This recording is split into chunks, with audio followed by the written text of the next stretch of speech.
Pemirsa, hujan deras dengan intensitas di atas normal mengakibatkan bencana longsor di 3 lokasi berbeda di Kabupaten Bangli.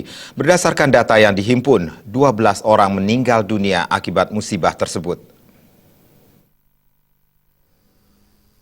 Berdasarkan data yang dihimpun, lokasi pertama bencana longsor terdapat di Banjarbantas, Desa Songan Kintamani. 7 warga setempat tewas akibat tertimbun longsor. Bencana tanah longsor terjadi sekitar pukul 1.30 WITA lantaran wilayah Banjarbantas diguyur hujan cukup deras.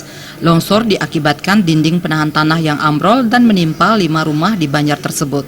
Dari 5 rumah yang tertimpa longsor, 2 diantaranya kondisinya rata dengan tanah, sementara 3 lainnya mengalami rusak berat. Akibat musibah tersebut, pemilik rumah yakni Jero Balian Resmi 40 tahun bersama 2 anaknya yakni Jero Balian Kadek Sriasih 7 tahun dan Komang Agus Putra Santi 1 tahun meninggal dunia. Korban meninggal dunia juga dialami keluarga IGD Sentane.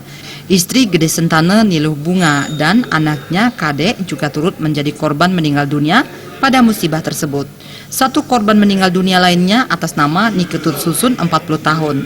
Selain menelan 7 korban meninggal dunia, musibah tersebut juga mengakibatkan 2 warga setempat luka berat dan 7 warga luka ringan.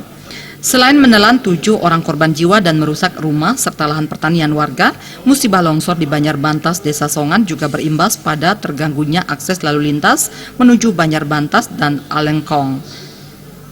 Saat ini, warga yang selamat sudah dievakuasi ke lokasi yang lebih aman. Selain di Banjarbantas, musibah tanah longsor juga terjadi di beberapa titik lainnya, yakni di Desa Awan dan di Sukawana. Di Desa Awan, kejadian tanah longsor menelan 4 korban jiwa.